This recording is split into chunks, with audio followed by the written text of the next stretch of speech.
In this video, we're going to take a look at how to represent the information of an element in a form called the standard atomic notation.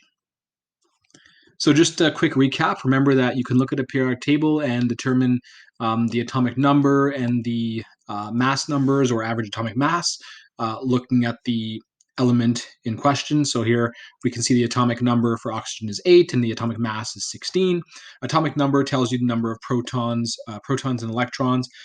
So here we have 8 protons for oxygen, 8 electrons for oxygen.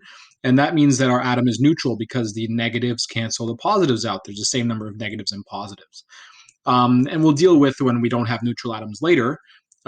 We also have the mass. Remember, the mass is in atomic mass units, and that's the number of protons and neutrons added together. So you can use that information to figure out your number of neutrons as well.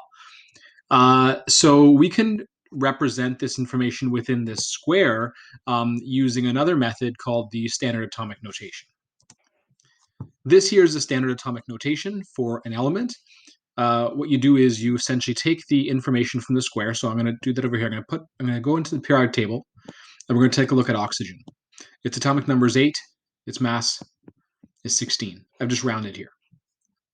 And we can represent that in the standard atomic notation form, which is a shorthand method to summarize whatever was in the periodic table.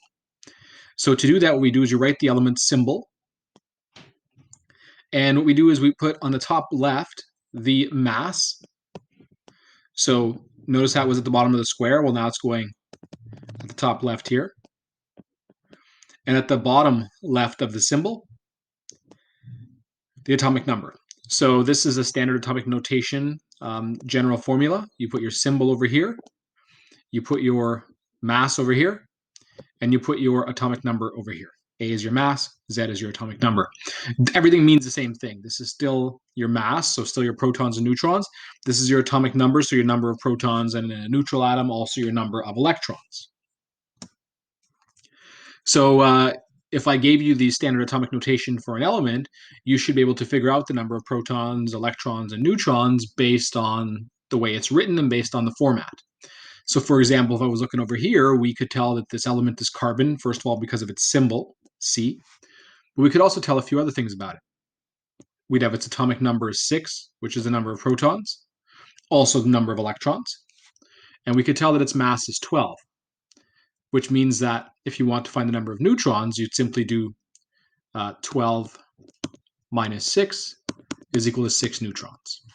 Keep in mind, all this information means the same thing. It's just drawn in a different way. So if you were in your periodic table, you'd have carbon there, mass of 12 there, 6 on top here. Here we just took the symbol, wrote down the mass on top here, top left, and wrote down the atomic number at the bottom there, bottom left.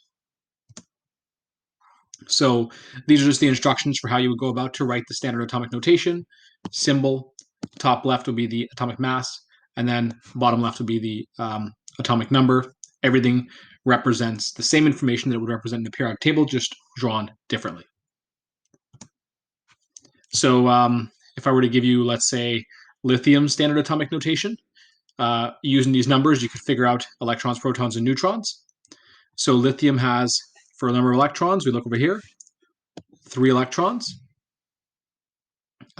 Lithium has, for a number of protons, also look at the atomic number, 3 protons.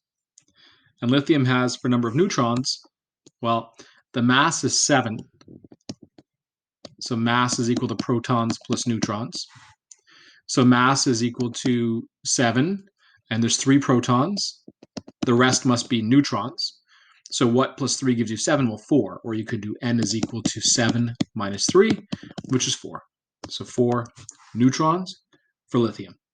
So using that information, you can figure out all the information for the subatomic particles as you normally would. You can practice more using this table here. We'll do one example together. I'll use a different periodic table.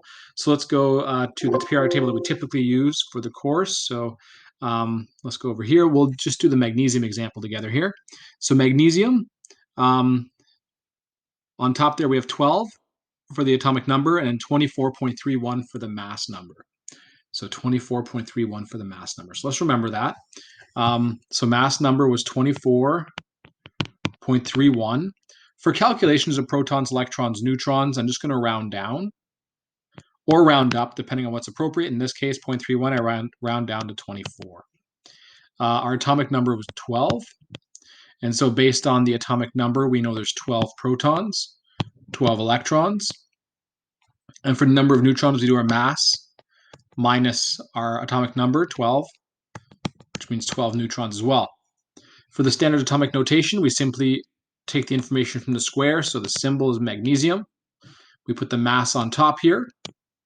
I put the rounded mass. And then we put the atomic number at the bottom here, like that. And so you can do this for all these elements here as practice to make sure you understand this concept.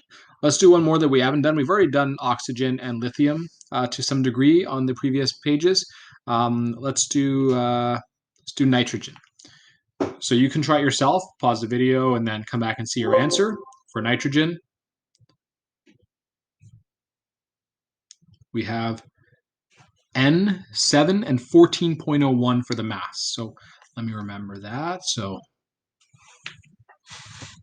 14.01 for the mass. And I'm going to round down there to 14. Atomic number 7, so 7 protons, 7 electrons.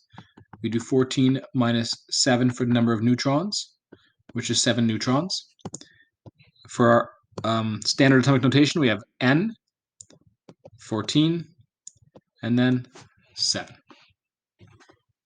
And that would be the standard atomic notation for nitrogen.